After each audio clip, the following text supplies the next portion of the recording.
Good morning student. आज हम लोग एक नया चैप्टर को देखेंगे। चैप्टर का नाम है बैंक रिकॉन्सिलिएशन स्टेटमेंट, बैंक समाधान विवरण।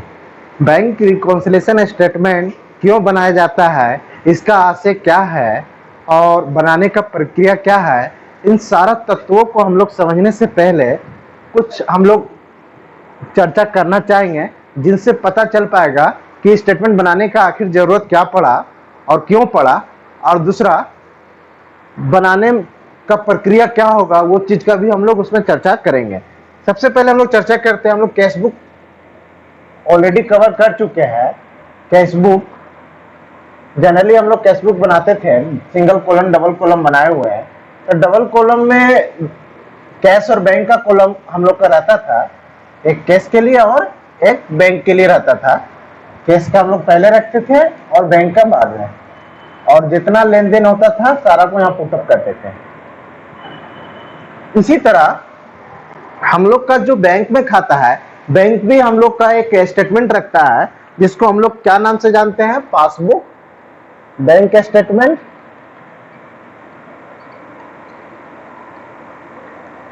या इसी को हम लोग पासबुक भी बोलेंगे। उसका कॉलम थोड़ा अलग होता है, बट बेसिकली हम लोग समझने के लिए अकाउंटिंग फॉर्म में इसको लेते हैं। कैश बुक में कैश का भी एंट्री सारा करते थे, जो कैश आया इंक्रीज डेबिट की, क्रेडिट साइड में पेमेंट, उसी तरह बैंक का। बट यहाँ पर हम लोग कैश कॉलम को इग्नोर कर रहे हैं, बैंक कॉलम पर हम लोग ध्यान कॉन्सेंट्रेट करेंगे। तो बैंक कॉलम में सारा एंट्री हम लोग जानते हैं। बैंक जैसे जैसे मेरा इंक्रीज हो रहा था, हम लोग डेबिट साइड में पोस्ट कर रहे थे, जैसे जैसे डिक्रीज हो रहा था क्रेडिट साइड में पोस्ट कर रहे थे। ये स्पष्ट है। इसी प्रकार मेरा जब बैंक में खाता था, वहां पर भी उसका जनरली इसका कौन बैलेंस चलता था, डेबिट। बट यहां पर क्रेडिट बैलेंस चलेगा, क्योंकि बैंक के लिए मेरा जो खाता में पैसा है, बैंक के लिए वो एसेट नहीं है, बैंक के लिए वो लायबिलिटीज है। हम बैंक में खाता खुला है, बैंक में हम मान लीजिए सपोज 1 लाख रुपीज डिपॉजिट किए, तो ये बैंक का एसेट नहीं है 1 लाख, बैंक के लिए क्या वो मेरा एसेट है, बैंक के लिए वो क्या कहलाएगा, लायबिलिटीज। तो बैंक के लिए वो क्या क्रेडिट बैलेंस चलेगा, इसका जनरली क्रेडिट बैलेंस चलता है। तो सपोज खाता खुला है, कैश जमा किए होंगे, तो कैश अकाउंट हुआ होगा 1 लाख से, जब बैलेंस चल रहा होगा 1 लाख से। आप जैसे जैसे पेमेंट छोड़ेगा, मेरा घटते जाएगा, यहाँ डेबिट होते जाएगा।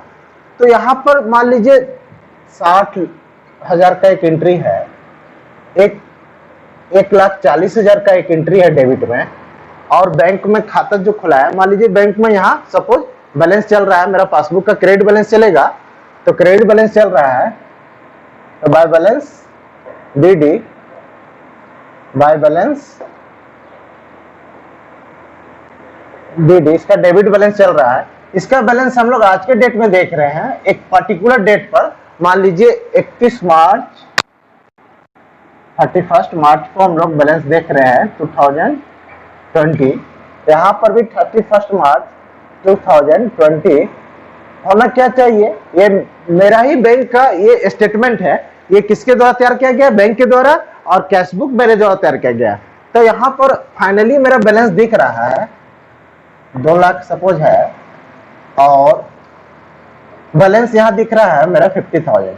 बट यहाँ पर फाइनली मेरा बैलेंस दिख रहा है 40,000 सपोज, सारा लेन देन हुआ और फाइनली यहाँ 40,000। तो पासबुक बता रहा है कि मेरे खाता में पैसा है 40,000, बट कैशबुक के अनुसार मेरे खाता में 50,000 शो हो रहा है। तो इसका कारण क्या हो सकता है, एरर हो गया होगा पोस्टिंग में, हो सकता है ओमिशन हो गया होगा, और कुछ जरूर तो मिस्टेक हुआ या हमसे या इनसे, या तो पासबुक बैंक वाले कुछ एंट्री करने से भूल गए, या हम खुद जो कैशबुक बना है उसमें बैंक में एंट्री करना बैंक कॉलम में भूल गया।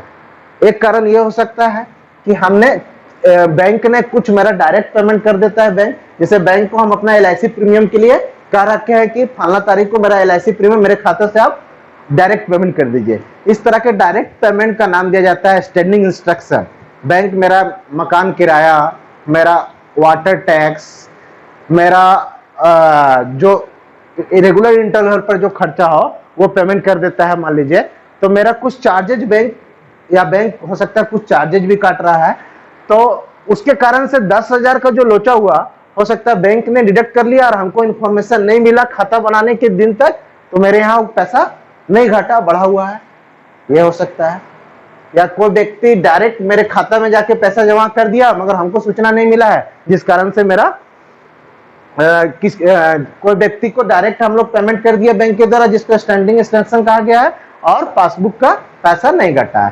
कहने के आशय कि कुछ लेन देन ऐसा हुआ है जो बैंक कैशबुक का बैलेंस और पासबुक का जो मेरा बैलेंस है, दोनों में अंतर उत्पन्न करता है। तो इस अंतर को जानने के लिए क्या करते हैं व्यवसायी लोग, एक स्टेटमेंट बना देते हैं, एक स्टेटमेंट प्रिपेयर करेंगे, जिसके द्वारा क्या किया जाएगा, ये अंतर के कारणों का पता लगाया जाएगा। क्या कारण था कि कैशबुक में बैंक कॉलम मेरा 50,000 दिखा रहा है बट पासबुक का 40,000 दिखा रहा है। तो उन कारणों का पता लगाया जाता है और फाइनली उन कारणों को उस स्टेटमेंट में मेंशन किया जाता है। इसी का नाम बोला जाता है reconciliation statement, bank reconciliation statement. मतलब वह विवरण, वह डॉक्यूमेंट जिसमें उस सारे तत्वों का जिक्र किया जाएगा जिससे पासबुक के बैंक कॉलम और पासबुक और कैशबुक के बैंक कॉलम के अंतर को, कारणों का पता लगाया जाता है। अंतर का कारण क्या हो सकता है, सपोज हमने अपने एक कस्टमर को चेक से पेमेंट किए, तो कस्टमर खाता बनाने के डेट, जिस दिन ये रिकॉन्सिलेशन किया जा रहा है, एक पर्टिकुलर डेट को बैलेंस को लिया जाता है दोनों का, जिस डेट का इसका बैलेंस लेंगे उसी डेट का इसका भी बैलेंस लेंगे। तो इस केस में मान लीजिए 31 मार्च का केस ले रहे हैं 2020 का, तो इसका बैलेंस बता रहा है 50,000 और वहां 40,000 बता रहा है। तो हो सकता है कि कुछ हम लोग ऐसा पेमेंट बैंक के द्वारा हो चुका है जो हमको सूचना नहीं मिला, बैंक मेरा स्टैंडिंग एक्सपेंसेस को पेमेंट कर दिया, या बैंक को चार्जेज काट लिया जो हमको समय से सूचना न मिलने के कारण हम उसको उस डेट तक उसमें एंट्री को मेंशन नहीं कर पाए। कभी कभी क्या होता है, हमने किसी को चेक के थ्रू पेमेंट किया, तो फटाक से हम क्या करेंगे, यहाँ पर दर्ज कर लेंगे अपना बैंक कॉलम को घटा लेंगे, मगर जिस कस्टमर को हम पेमेंट किए हैं वो कस्टमर क्या तुरंत बैंक में जाके कैश नहीं लिया उस चेक का, 10 दिन 15 दिन बाद जाएगा। इस बीच में हम रिकॉन्सिलेशन कर रहे हैं, दोनों का मिलान कर रहे हैं, तो अंतर तो दिखेगा, और उसमें ना बैंक का गलती है ना मेरा गलती है। बैंक तो कहेगा ना मेरे पास चेक भिजवा दीजिए तब हम पेमेंट कर देंगे, बट वो बंदा क्या किया, चेक का भी क्लियरेंस लेने ही नहीं गया। तो these are the reasons due to we get a difference between bank column of cashbook and passbook. ये सब कारण है जिसके कारण इसको रिकॉन्साइल करने के लिए एक स्टेटमेंट हम बनाते हैं जिसको बोला जाता है बैंक रिकॉन्सिलेशन स्टेटमेंट। तो बैंक समाधान विवरण क्या हुआ, एक ऐसा विवरण जिसके द्वारा कैशबुक के बैंक कॉलम के शेष और पासबुक के शेष का अंतरों का मिलान किया जाता है, अंतरों के कारणों का उसमें जिक्र किया जाता है। आइए इस सारे तत्वों को समझने के लिए एक हम आपके टेक्स्ट बुक से सम्स लेते हैं और ये सारा तत्व कैसे बनेगा उसको हम लोग स्पष्ट रूप से समझते हैं।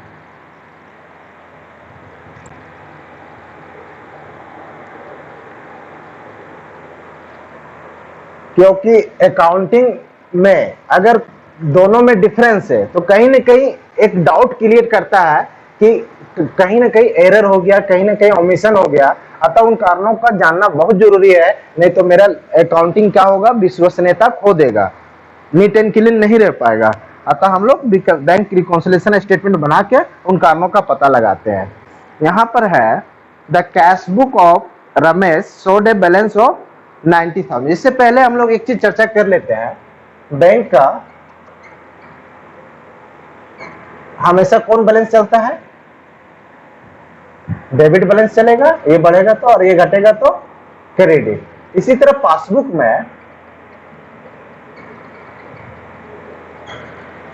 उसका बैलेंस कौन चलता है, क्रेडिट, और जब ये घटेगा मतलब घटेगा तब ये डेबिट, और ये बढ़ रहा है मतलब इसको प्लस ही लिखे तो ये डेबिट। इसी तरह ये बढ़ेगा तो ये डेबिट होगा और घटेगा तो क्रेडिट होगा। ये स्पष्ट है, कोई दिक्कत नहीं है।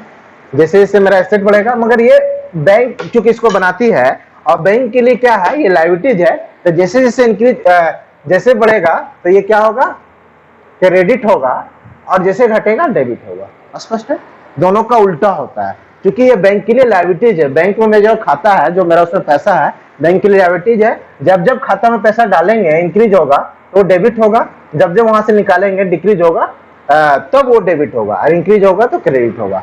इस प्रकार जब जब हम मेरे पास बैंक आएगा कैश के बैंक के रूप में तो हम डेबिट करेंगे, जब जब पेमेंट करके बैंक घटेगा तो क्रेडिट करेंगे, मगर यहाँ बढ़ेगा तब क्रेडिट और घटेगा तब डेबिट। ये स्पष्ट है। इन तत्वों को हम लोग को ध्यान में रखना जरूरत है ताकि हम कंसेप्ट को पूरा अच्छी तरह से समझ पाए।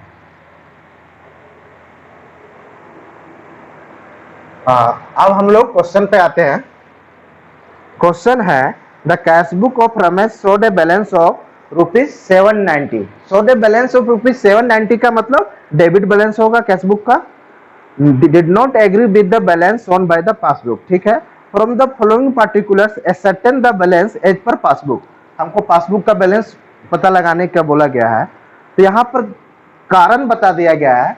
क्योंकि हम लोग को ये खोजना नहीं पड़ रहा है कि किन कारणों से क्या दोनों में एंट्री नहीं हुआ, वो कारण दे दिया है कि यहाँ पर जिसका एंट्री हुआ वहां नहीं हुआ, चाहे वहां हुआ, वो कारण आपके सामने दिया हुआ है। Cheque paid into bank but not yet credited by the bank.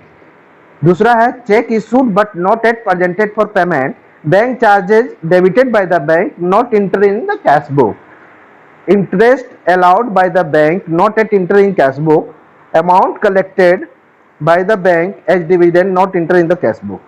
तो बैंक की रिकॉन्सिलिएशन स्टेटमेंट हम लोग हेडिंग लिखेंगे बैंक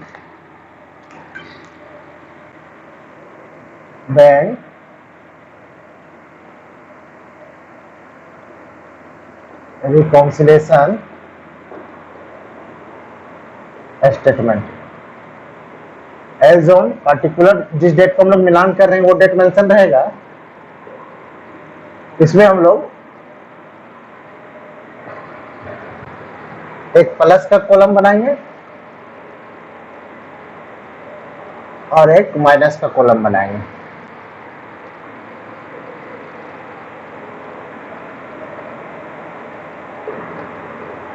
स्पष्ट है, ये पार्टिकुलर्स हो गया।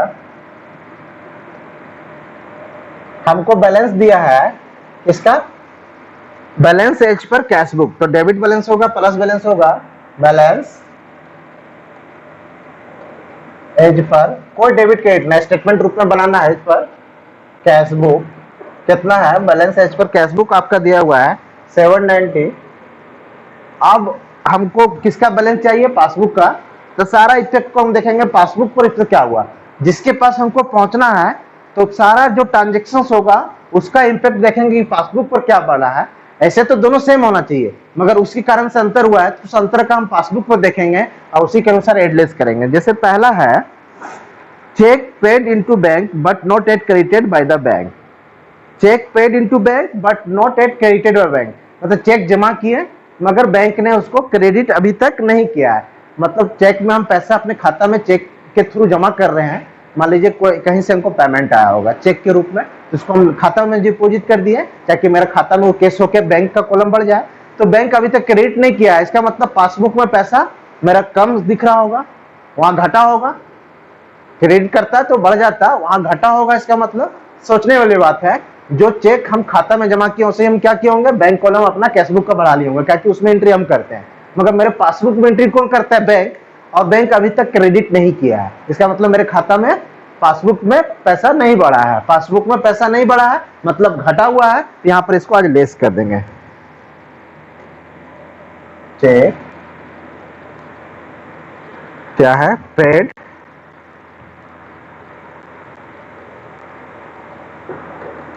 Into bank but not credited, तो घटा देंगे क्योंकि वहां पहुंचना है तो इसमें से हमको घटाना होगा। माइनस के कॉलम में लिख देंगे 215। नेक्स्ट है चेक इशूड। चेक इशूड मतलब पेमेंट के लिए, but not yet presented for payment. हम किसी बंदा को चेक के थ्रू पेमेंट कर रहे हैं तो हम क्या किए होंगे, अपना कैशबुक तो घटा लिए बट बैंक के पास वो अभी तक पहुंचा नहीं है और हमको पासबुक का बैलेंस चाहिए।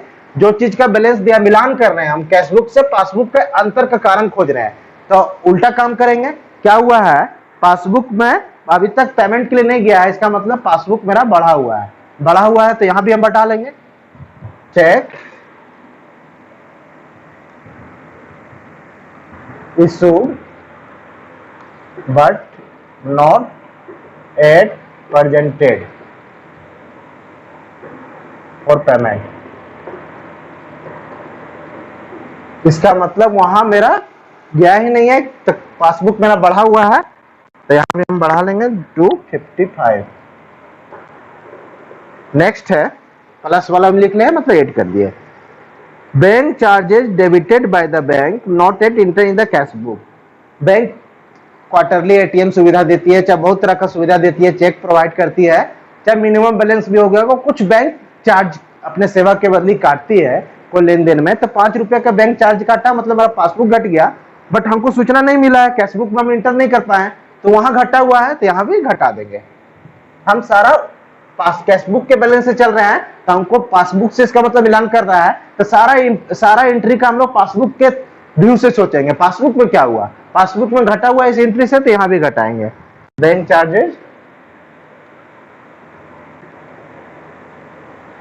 Charges debited but not entered in cashbook. ठीक है, कैशबुक में इंटर नहीं हुआ है, कितना 5 रुपया से, तो 5 रुपया को हम लोग ऐड कर लेंगे। सॉरी, वहां घटा हुआ है, तो यहां भी हम लोग घटा लेंगे। बैंक चार्जेस किया है, तो वहां घटा हुआ है, तो यहां भी घटा लेंगे। अब नेक्स्ट है interest allowed by the bank not eight interest. Interest allow किया, मतलब मेरे खाता में पैसा में इंटरेस्ट दिया, वहां बढ़ा हुआ है, तो आज यहां भी बढ़ा लेंगे, क्योंकि यहां कैशबुक में इंटर नहीं हुआ है। तो interest allowed not entered in cashbook. Cashbook में इंटर नहीं हुआ है, मगर पासबुक में इंटरेस्ट के कारण बढ़ गया है, तो यहां भी हम लोग बढ़ाएंगे। कितना है इंटरेस्ट? 10 रुपया। स्पष्ट है। नेक्स्ट है amount collected by the bank as dividend not enter in the cashbook. क्योंकि बैंक को हम बहुत तरह का सुविधा देते हैं, बैंक से बहुत तरह का सुविधा भी लेते हैं, कुछ सेवा लेते हैं, कि हम बैंक को बोल दिए नहीं मेरा उस कंपनी में इन्वेस्टमेंट है, आप वहां से डिविडेंड कलेक्ट कर लेंगे, डायरेक्ट मेरे खाता में डिविडेंड आ गया। तो बैंक जैसे डिविडेंड कलेक्ट किया, मेरे खाता में पासबुक बढ़ गया बैलेंस, बट उसकी सूचना हमको नहीं मिली, इसके कारण से कैशबुक का घटा हुआ है। तो हमको कैशबुक से हम बैलेंस लेके चल रहे हैं, तो क्योंकि पासबुक के बैलेंस से मिलान करना है, तो पासबुक में क्या हुआ है, बढ़ा हुआ है, तो आज यहां हम लोग बढ़ा लेंगे। क्या है? Dividend collected but not entered in cashbook. ठीक है, कितना है? 150। अब हम लोग बैलेंसिंग कर लेंगे दोनों साइड, इधर ज्यादा है तो 5 14 अच्छे 20 के सुना 2 9 3 12 1205 रुपया, इधर भी 1205 ही होगा। अब जो बैलेंस चलेगा वो पासबुक का बैलेंस निकल जाएगा। Balance as per passbook, balance as per passbook कितना निकल रहा है हम लोग घटा लेंगे। 5 2 8 985 रुपया। ये आपका कंप्लीट सम्स हो गया, जिसमें हम लोग क्या देखे कि हम लोग को बैलेंस दिया था कैशबुक का, वो भी कैशबुक का बैलेंस बोले तो डेबिट बैलेंस दिया है, फेवरेबल बैलेंस है। अब हमको पासबुक का बैलेंस पता करना है, और कुछ कारण बता दिया जो मिस्टेक्स था, हमको मिस्टेक नहीं एक एक करके नहीं खोजना है, हमको कारण निकाल के दे दिया, तो काम आसान हो गया। अब उस कारण का हम लोग इम्पैक्ट देखे, पासबुक का बैलेंस निकालना है तो पासबुक पर, जैसे cheque paid into bank but not credited. जैसे बैंक में हम चेक जमा किए लगाए खाता में, तो हम अपना कैशबुक में एंट्री कर लिए, बट बैंक तो क्रेडिट नहीं किया, तो बैंक घटा हुआ है, इसलिए इसको घटा लिए। चेक इशू किए पेमेंट के लिए, बट अभी तक बंदा चेक लेके गया नहीं है क्लियरेंस के लिए, तो मेरा जो वहां पर क्या है बढ़ा हुआ है, क्योंकि चेक क्लियर हुआ ही नहीं है, तो आज यहाँ ऐड कर लिए। बैंक कुछ सेवा के बदले चार्ज काटा, तो वहां घटा दिया है, तो यहाँ घटा लिए, पासबुक में घटा हुआ है। इंटरेस्ट अलाउ किया, पासबुक में बढ़ा हुआ है, तो आज बढ़ा लिए। सारा इम्पैक्ट हमको पासबुक पर देखना है, मतलब बैंक कलेक्ट डिविडेंड किया, पासबुक बढ़ गया, तो आज ऐड कर लिए। अब फाइनली हम लोग देख लिए, बैलेंसिंग निकाल लिए, वो आपका finally balance as per passbook निकल गया। तो ये आपका बैंक रिकॉन्सिलिएशन स्टेटमेंट का कंसेप्ट था, जिसमें हम लोग पासबुक के बैलेंस लेके कैशबुक के बैलेंस लेके सम को सोल्व किए, पासबुक का बैलेंस लेके भी हम लोग सोल्व करेंगे। जब पासबुक का बैलेंस लेंगे तो हम लोग कैशबुक के बारे में सोचेंगे कि उस जो ट्रांजैक्शन का कैशबुक पर क्या इम्पैक्ट हुआ। जैसे अभी हम लोग कैशबुक के बैलेंस से जा रहे थे तो पासबुक से मिलान करना था, तो सारा एंट्री हम लोग सारा ट्रांजैक्शन का पासबुक पर इम्पैक्ट देखें। जब कैशबुक के बैलेंस से चले सॉरी पासबुक के बैलेंस से चलेंगे तो हम लोग सारा इम्पैक्ट कैशबुक पर देखेंगे उसका ट्रांजैक्शन का। तो इससे रिलेटेड सम्स को आप लोग करेंगे। Thank you.